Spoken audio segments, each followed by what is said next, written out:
Everyone, welcome to Uttarakhand अध्यापक। मैं मेघा जायसवाल स्वागत करती हूँ आपका टीचिंग एप्टीट्यूड मास्टरी सीरीज में। ये जो हमारी 15 डेज की सीरीज है, इसमें ऑलरेडी हम टीचिंग वाला यूनिट कंप्लीट कर चुके हैं और हमारा दूसरा यूनिट वैल्यू बेस्ड एजुकेशन जो था वो भी कंप्लीट हो गया है।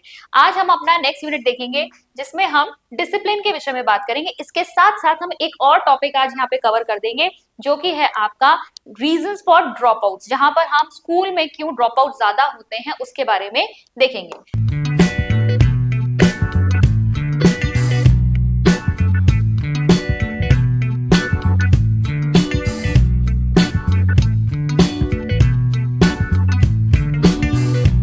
तो चलिए देखिए, यहाँ पर चेक करते हैं। सबसे पहले हम अपना डिसिप्लिन वाला टॉपिक, डिसिप्लिन का सबसे पहले ओरिजिन देखेंगे कि कहां से आया है। ठीक है, अगर हम लैटिन वर्ड से इसका ओरिजिनेशन देखें, उसकी उत्पत्ति, तो ये देखिए यहाँ पर डिसाइप्लस वर्ड है जिसका मतलब क्या होता है, लर्नर यानी कि अधिगम करता। उसी से कहीं ना कहीं डिराइव हुआ है डिसिप्लिना, जिसका मतलब क्या होता है, इंस्ट्रक्शन यानी अनुदेशन देना या ट्रेनिंग प्रशिक्षण देना।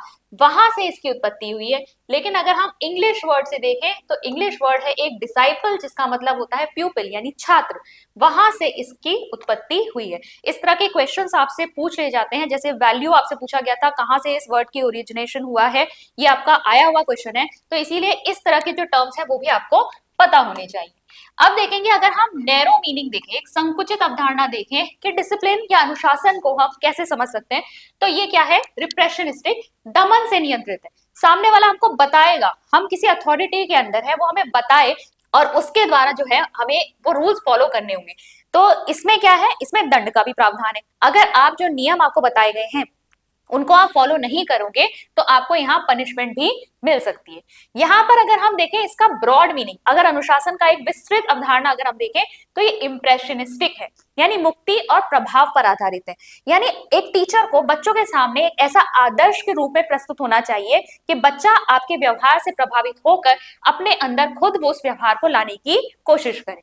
और आज का जो हमारा आधुनिक अवधारणा है, यानी कि मॉडर्न कॉन्सेप्ट है स्कूल डिसिप्लिन का, वहां पर फोकस किया जाता है स्व अनुशासन यानी कि सेल्फ डिसिप्लिन पर।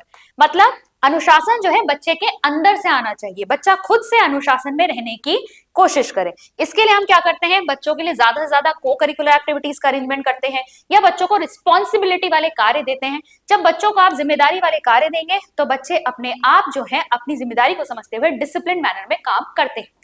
आगे बढ़ते हैं, एलिमेंट्स देखेंगे हम डिसिप्लिन के क्या क्या होते हैं। तो एलिमेंट्स या तत्व में अगर हम बात करें तो सबसे पहले होता है नॉलेज। मतलब आपको सही और गलत की परख होनी चाहिए, ज्ञान होना चाहिए अनुशासन में रहना क्या है। ठीक है, सही क्या है, गलत क्या है। उसके बाद उसके प्रति सेंसिटिविटी होनी चाहिए, अनुभूति होनी चाहिए। यानी कि बहुत सारे लोगों को सही और गलत का पता तो है, लेकिन हम करें ना करें ये कब होगा, आप उसे अब जब फील करेंगे, आपका मन करेगा अंदर से नहीं मुझे ये काम करना भी है, उसी को हम सेंसिटिविटी कहेंगे। तो किसी चीज के प्रति सेंसिटिव होने का मतलब है आपके अंदर से ये चीज आ रही है कि ये सही क्या है गलत क्या है, ये मुझे फॉलो भी करना है। और एक्सरसाइज फाइनली वो आपके व्यवहार में आ जाता है, आप उसको प्रैक्टिस करने लगते हैं। तो ये 3 एलिमेंट्स है आपके डिसिप्लिन के। फिर देखेंगे डेफिनेशन से थोड़ा सा देख लेते हैं। डिसिप्लिन क्या है, is the subjection of one's passions and power to the rule which provides the system of statecraft in which it produces efficiency and economy where without it there would be inefficiency। मतलब जब एक व्यक्ति अपने आप को क्या कर देता है, बिल्कुल सरेंडर जैसा कर देता है, वो सामने जो रूल्स हैं, जो ऑर्गेनाइजेशन है जिसका वो मेंबर है, जो रूल्स फॉलो किए जो वहां पर दिए जा रहे हैं, जो नियम बताए जा रहे हैं, उसको जब वो फॉलो करेगा ताकि उस पूरे सिस्टम की एफिशिएंसी बढ़ जाए। अगर मान लीजिए किसी स्कूल ऑर्गेनाइजेशन की बात हो रही है, हर कोई अपने समय पे आ रहा है, तो क्या होगा, अगर कोई भी डिसिप्लिन में नहीं है तो ऑब्वियसली उस स्कूल की एफिशिएंसी कम हो जाएगी। ठीक है, कहीं भी कुछ भी हो रहा है। लेकिन वहां पर जहां भी ऑर्गेनाइजेशन अगर होती है तो एक प्रॉपर आपकी टाइमिंग होती है, प्रॉपर आपके रजिस्टर्स मेंटेन होते हैं, सारे कामों के लिए एक आपकी कह सकते हैं प्रोटोकॉल जैसा बना हुआ होता है कि इसको आपको फॉलो करना है, उससे उस ऑर्गेनाइजेशन की एफिशिएंसी बढ़ती है। तो डिसिप्लिन क्या है यहाँ पर, जब आप उस रूल्स को, उन प्रोटोकॉल्स को मानने के लिए तैयार हैं, तो इसका मतलब आप डिसिप्लिन में। फिर देखिए, जॉन डीवी के अनुसार disciplined man is the trained person who operates the work and responsibilities in a good man. तो एक अनुशासित व्यक्ति कौन होगा, जो इस तरीके से प्रशिक्षित है कि वो अपने सारे फंक्शन, सारे कार्यों को बहुत ही अच्छी तरीके से कार्य पूर्ण कर पाता है। फिर देखिए, बोर्ड ऑफ एजुकेशन के अनुसार भी है, अनुशासन वह साधन है जिसके द्वारा बच्चों की व्यवसायिक उत्तम आचरण और उत्तम निहित सर्वोत्तम गुणों की आदत को प्राप्त करने के लिए प्रशिक्षित किया जाता है। तो अगर आप बच्चों को डिसिप्लिन करेंगे तो वो अपनी क्षमताओं का बेहतर से बेहतर विकास करके कहीं ना कहीं अच्छे सफल हो पाएंगे। यहाँ पर देखेंगे आगे, in his book the child's path to freedom, Norman MacMunn and Adams जो है, जिन्होंने यहाँ पर इन तीनों ने जो बुक लिखी है modern development in educational practices, इन्होंने डिसिप्लिन को यहाँ पर कैटेगराइज किया है 3 कैटेगरीज। ठीक है, बुक का नाम एक आप याद रख सकते हैं, इन तीनों ने मिलकर ये किताब लिखी है। ठीक है, तो इस बुक में जो आपके 3 कैटेगरीज हैं वो क्या है, रिप्रेशनिस्टिक डिसिप्लिन, क्या है आपका दमनात्मक अनुशासन, जहां पर आप क्या कर रहे हो, बाहर से रूल्स जो है बच्चे को ऊपर इन्फोर्स कर रहे हो, आप बता रहे हो यही करना है, ऐसा ही रहना है। तो इसमें क्या है, बच्चे को ये चीज फॉलो करनी पड़ेगी, कोई अथॉरिटी है जो उसके लिए नियम बना रही है, अगर उसने ये नियम फॉलो नहीं किए तो उसको पनिशमेंट मिलेगी। दूसरा है आपका प्रभावात्मक इम्प्रेशनिस्टिक डिसिप्लिन, जिसके बारे में हमने स्टार्टिंग में ही बात करी। प्रभावात्मक मतलब टीचर को यहाँ पर एक आइडियल के रूप में खड़े होना है बच्चों के सामने, और बच्चों टीचर को देखकर बच्चे अनुशासित हो जाएंगे। मुक्त्यात्मक अनुशासन, जहां आप बच्चों को बिल्कुल फ्री छोड़ दो। ठीक है, बच्चा अपने आप से ही चीजें सीखता जाएगा, अनुशासन में रहना उसे अपने आप आ जाएगा। कोई चीज गलत करेगा तो ऑब्वियसली उसे उसका बुरा परिणाम भुगतना पड़ेगा। तो ये क्या है, मुक्त्यात्मक, आपने खुली छूट दे दी है बच्चे को यहाँ पर। वो हमारे उस बुक के अनुसार थे। अदरवाइज हम अगर देखें टाइप्स ऑफ डिसिप्लिन कितने प्रकार के हो सकते हैं, तो देखिए पहला है प्राकृतिक अनुशासन, दूसरा आधिकारिक, तीसरा सामाजिक और चौथा व्यक्तिगत। इनको डिटेल में देखते हैं। सबसे पहले प्राकृतिक अनुशासन यानी नेचुरल डिसिप्लिन की बात करते हैं। आपने नेचुरलिस्ट फिलॉसफी भी देखी होगी, उसमें आपका बताया ही गया है कि जहां पर बच्चे को आप बिल्कुल फ्री छोड़ दीजिए, नेचर अपने आप बच्चे को सिखा देगा कि क्या चीज सही है क्या चीज गलत है। जैसे अगर बच्चा जलती हुई कैंडल में अपनी उंगली डालेगा, उसका हाथ जल जाएगा, उसे समझ में आ जाएगा अगली बार से इसमें उंगली नहीं डालनी। तो परिणाम जो उसे मिलेगा प्रकृति उसे अपने आप सिखा देगी। अगर परिणाम सुखद होगा तो बच्चा उस काम को करेगा, अगर परिणाम जो है वो गलत देखने को मिलेगा तो प्रकृति से अपने आप वो सीख गया कि इस काम को नहीं करना है। ठीक है, फिर देखिए आधिकारिक अनुशासन। अथॉरिटेटिव का मतलब है बाहर से आपके कोई अथॉरिटी आपके लिए नियम कायदे वगैरह डिसाइड कर रही है। घर में ये पेरेंट्स करते हैं, बाहर या फिर क्लासरूम में या फिर स्कूल में हम कहेंगे तो हमारे टीचर्स, हमारे प्रिंसिपल्स, वो हमारे लिए काम करते हैं। तो अनुशासन यहाँ पर बाहर से थोपा जाता है। तीसरा है व्यक्तिगत अनुशासन। पर्सनल डिसिप्लिन के अंतर्गत क्या आता है, ये व्यक्ति का खुद का विवेक है, हमारे अपने कुछ सिद्धांत कुछ प्रिंसिपल्स हमने बना रखे हैं और उसके अनुसार चलना ही हमारे लिए क्या है, डिसिप्लिन है। फिर देखेंगे लास्ट आता है आपका सामाजिक अनुशासन, सोशल डिसिप्लिन।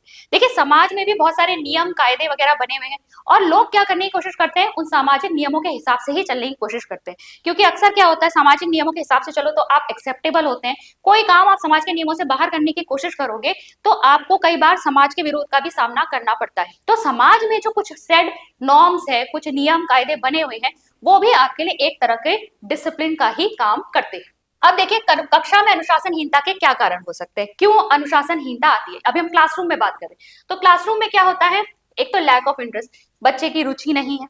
अनसुटेबल करिकुलम, जो पाठ्यक्रम है वो बच्चों के अकॉर्डिंग नहीं है। ठीक है, या तो हायर लेवल का है या लोअर लेवल का है, बच्चे के इंटरेस्ट के लिए सुटेबल नहीं है। ओवर रिस्ट्रिक्शन इन क्लास, बहुत ज्यादा अगर आपने बच्चे के ऊपर प्रतिबंध लगा दिए हैं तो भी बच्चे इनडिसिप्लिन हो जाते हैं। ठीक है, कुछ टीचर्स ऐसे होते हैं ना, बिल्कुल हिलने भी नहीं देते क्लास में, तो ऐसे में भी क्या होता है, बच्चे कोशिश करते हैं कि इनके पीरियड में तो बंक मार लो। तो ये क्या है, over restriction. No attention on individual differences, अगर आप अलग अलग बच्चों के ऊपर ध्यान नहीं दे रहे, ठीक है, आपकी क्लास में बहुत तरह के बच्चे बैठे हुए, इंडिविजुअल डिफरेंसेस को अगर आप अपनी शिक्षा विधियों में ध्यान नहीं दे रहे हैं तो भी यहाँ से इनडिसिप्लिन होगा। ऑब्वियसली जिस बच्चे के ऊपर ध्यान नहीं जा रहा वो शैतानियों में लग जाएगा। अनसाइकोलॉजिकल मेथड्स ऑफ टीचिंग, ठीक है, अमनोवैज्ञानिक आपके तरीके हैं, बच्चों के लेवल के अकॉर्डिंग ही नहीं है। Large number of student in class, बच्चों की भीड़ है क्लास में, कक्षा में बहुत सारे बच्चे हैं तो भी आप अनुशासनहीनता देखेंगे।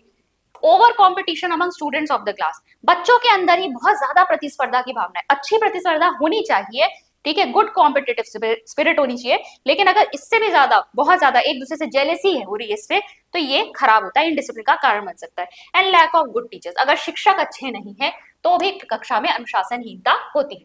अगर हम इनडिसिप्लिन आउटसाइड द स्कूल की बात करें तो बाहर की फैमिली जो है, फैमिली का अगर एटमॉस्फेयर सही नहीं है, या फिर जो पास पड़ोस है, ब्रोकन फैमिलीज है, इन सब की बात करेंगे। फिर अगर लैक ऑफ मॉरल एजुकेशन, नैतिक शिक्षा का अभाव अगर है, बच्चों को सही गलत का पता ही नहीं है।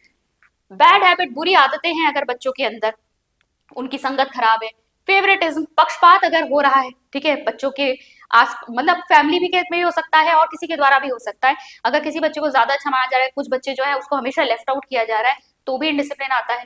लोकेशन ऑफ स्कूल, स्कूल की लोकेशन एक ऐसी जगह है जहां पर पढ़ाई का माहौल ही नहीं बन रहा है, शोर शराबा बहुत ज्यादा है। Social and economic status of family, जो सामाजिक और जो उनकी आर्थिक स्थिति है फैमिली की, वो अगर अच्छी नहीं है, इस केस में भी इनडिसिप्लिन हो सकता है। नेबरहुड, पास पड़ोस अच्छा नहीं है, इस केस में भी इनडिसिप्लिन आ सकता है। फिर देखिए सजेशंस क्या हो सकती हैं अगर हमें स्कूलों में डिसिप्लिन मेंटेन करना है।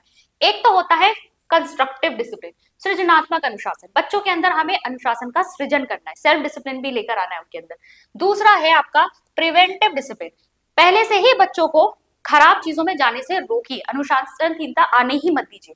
और तीसरा होता है रेमेडियल, मतलब कोई बच्चा अनुशासनहीन है, अब आपने उसे पहचान लिया, आइडेंटिफाई कर लिया, आपने उसके कारणों का पता लगाया, अब आप उपचारात्मक जो है वो पद्धति अपनाएंगे, कैसे हम इसको उससे निकाल सकते हैं। ठीक है, कोई गलत आदतों में फंस गया है तो वहां पर से बच्चे को कैसे आप निकाल सकते हैं, ये हुआ आपका रेमेडियल डिसिप्लिन।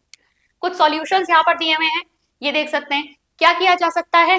पहला पॉइंट है आपका, अगर वेल बिहेव स्टूडेंट्स हैं, अच्छे व्यवहार के लिए बच्चों को प्रोत्साहित करने के लिए उन्हें पुरस्कार दिया जा सकता है, तो और बच्चे भी देखते हैं कि अच्छा अगर हम इतना अच्छा व्यवहार करेंगे तो हमें पुरस्कार मिलेगा। फिर क्या है आपका, टीचर शुड बी फ्रेंडली, शिक्षकों को हमेशा बच्चों की बात सुननी चाहिए, उनसे एक मित्रवत व्यवहार रखना चाहिए। Cooperation between parents and teacher, शिक्षकों और पेरेंट्स के बीच में हमेशा समन्वय के साथ कार्य होना चाहिए। Regulations to be clearly stated, जो नियम है आपके वो आपको स्पष्ट रूप से बच्चों को बताने, जैसे बोर्ड पे भी लिखा होता है ना, आने के टाइमिंग्स क्या है, जाने टाइमिंग्स क्या है, किस डे आपको कौन सी यूनिफॉर्म पहननी है, ये सारी चीजें क्लियरली मेंशन होनी चाहिए।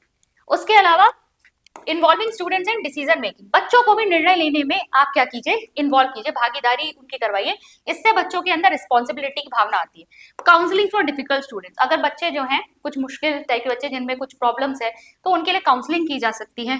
मॉरल एजुकेशन, नैतिक शिक्षा दीजिए। और को करिकुलर एक्टिविटीज, ये बहुत ही अच्छा तरीका होता है बच्चों के अंदर से इन डिसिप्लिन को हटाने का। को करिकुलर एक्टिविटीज, पाठ्यसेगामी क्रियाओं में उन्हें इन्वॉल्व कीजिए। दूसरा हमारा जो टॉपिक है, बहुत ही छोटा सा टॉपिक, कि रीजन क्या है बच्चों का स्कूल से गायब रहने में या फिर स्कूल बीच में ही छोड़ देने में। तो देखिए इसके लिए जो मेन आपके दो कारण हैं वो है वेस्टेज एंड स्टेग्नेशन। ठीक है, कारण नहीं, अभी हम ये कहेंगे कि ये प्रॉब्लम्स है। ठीक है, ये प्रॉब्लम्स है, कारण अभी देखेंगे हम इनके। वेस्टेज और स्टेग्नेशन क्या है? वेस्टेज का मतलब है अपव्यय। ठीक है, वेस्ट होना मतलब क्या है, कोई चीज बर्बाद हो गई। तो शिक्षा में इसका मतलब क्या है, देखिए अगर किसी बच्चे को आपने स्कूल में एडमिशन दिलाया था, मान लीजिए फर्स्ट क्लास में दिलाया था, उसने सेकंड पढ़ी, थर्ड पढ़ी, और उसके बाद उसने स्कूल छोड़ दिया, तो ये क्या हुआ, ये अपव्यय हुआ, वेस्टेज हुआ। बीच में ही उसने स्कूल छोड़ दिया, अपनी जो शिक्षा है उसने पूर्ण नहीं की, तो अब तक इतने साल तक जो उसके ऊपर खर्चा हो रहा था, गवर्नमेंट स्कूल में तो ऑब्वियसली वहां की तरफ से आता है ना, गवर्नमेंट की तरफ से आता है, तो उसके ऊपर जो संसाधन, जो पैसा खर्चा किया गया, उनका अपव्यय हो गया, वेस्टेज हो गया। ठीक है, दूसरा आपका क्या है यहाँ पर, दूसरा है अवरोधन। अवरोधन मतलब रुकना। ठीक है, रिपीट करना। अगर एक बच्चा एक ही कक्षा को बार बार रिपीट कर रहा है, इसे हम प्रॉब्लम ऑफ रिटेंशन कहते हैं, उसे एक साल से अधिक समय लग रहा है, दूसरी बार तीसरी बार वो क्या है, बार बार फेल हो रहा है, यानी एक ही कक्षा में वो अटका हुआ है, इसे हम अवरोधन की समस्या कहते हैं। ये दो टेक्निकल टर्म्स है जिसके ऊपर आपसे इस टॉपिक में क्वेश्चन पूछा जा सकता है, अदरवाइज ये टॉपिक बहुत ही सिंपल सा है, बहुत जनरल है। आप भी जानते होंगे कि बच्चों का स्कूल छोड़ देना या फिर स्कूल में एब्सेंट रहना, उसके बजाय क्या हो सकती है। लेकिन वेस्टेज और स्टैग्नेशन दो ऐसे टर्म्स है जो इसमें इंपॉर्टेंट है। दिए किसने थे, ये हैडॉक कमेटी ने दिए थे। सबसे पहली बार हैडॉक कमेटी ने ही इन दो टर्म्स की तरफ जो है ध्यान आकर्षित किया था। ये प्रॉब्लम्स उन्होंने आइडेंटिफाई की थी उस समय की प्राथमिक शिक्षा में, 1929 की बात है।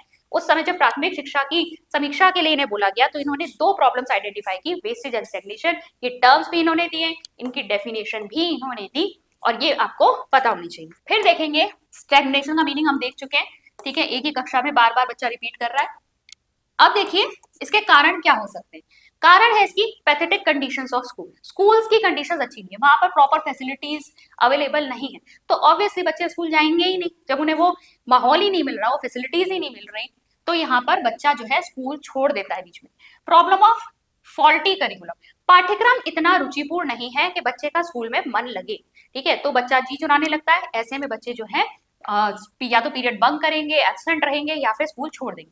Problem of faulty education administration, जो शिक्षा का प्रशासन है उसमें भी बहुत सारी कमियां हैं, बच्चों तक पहुंच नहीं रही है वो सुविधाएं जो उनको मिलनी चाहिए। Geographical and economic problem, school बहुत दूर है, ठीक है, या फिर आर्थिक समस्या है, बच्चे फी पे नहीं कर पा रहे, इस तरह की समस्याओं की वजह से भी। और बच्चे अगर फी पे तो फिर भी छोड़ दीजिएगा, गवर्नमेंट में तो बहुत कम होती है। यहाँ पर अगर परिवार की स्थिति ऐसी है जहां पर पेरेंट्स जो है वो ये कहेंगे पढ़ने से अच्छा है कि तुम कुछ काम कर लो, कम से कम कुछ पैसा तो आएगा, ठीक है, 2 वक्त की रोटी मिल जाएगी, तो इस कंडीशन में भी बच्चा पढ़ाई से ज्यादा इंपॉर्टेंट काम को देगा। लैंग्वेज प्रॉब्लम हो सकती है, ठीक है, भाषा की संबंधी कुछ प्रॉब्लम हो सकती है। Lack of desirable efforts at political level, अब पॉलिटिकल लेवल पर, राजनीतिक स्तर पे भी इसके लिए बहुत ज्यादा प्रयास नहीं किए जाते कि सभी बच्चों तक शिक्षा जो है आसानी से उपलब्ध हो सके। लैक ऑफ सफिशिएंट टीचर्स, आप खुद ही देख रहे होंगे कितनी वैकेंसीज पड़ी हुई हैं, लेकिन वहां और प्राइमरी स्कूल है, कितने सेकेंडरी स्कूल्स भी हैं जहां पर अभी तक शिक्षक है ही नहीं। जब टीचर ही नहीं है तो बच्चे आते ही कहाँ है, फिर वो पढ़ेंगे कैसे, किससे पढ़ेंगे। लैक ऑफ सोशल कॉन्सेप्ट, सामाजिक रूप से भी अगर आप देखें तो चेतना का अभाव है, लोगों को भी अभी इतनी चेतना नहीं है कि पढ़ाई से हमें इसका ज्यादा मतलब इम्पैक्ट देखने मिलेगा या ज्यादा रिजल्ट मिलेगा, बजाय इसके कि हम जो है इधर उधर किसी और चीज में लगे। तो ये सारे कुछ आपके कारण हो सकते हैं जिसकी वजह से बच्चे स्कूल से या तो एब्सेंट रहते हैं या स्कूल छोड़ देते हैं। तो ये जो आज हमने 2 टॉपिक कवर किए, वैसे आपके छोटे छोटे 2 टॉपिक थे, टेक्निकल टर्म्स को ज्यादा ध्यान में रखिएगा, वहां से आपका क्वेश्चन बन सकता है। आई होप आपको ये सीरीज अच्छी लग रही है, अगर आपको ये सीरीज अच्छी लग रही है तो इसे लाइक जरूर दीजिएगा, अपने दोस्तों के साथ शेयर जरूर कीजिएगा, चैनल को सब्सक्राइब कर लीजिएगा। अगर आप हमारे कोर्सेज परचेज करना चाहते हैं तो आप हमारी अचीवर्स ऐप को डाउनलोड कर सकते हैं, और डाउनलोड करने का लिंक जो है वो आपको नीचे डिस्क्रिप्शन बॉक्स में मिल जाएगा। मैं मिलती हूँ आपसे नेक्स्ट लेक्चर में। Thank you.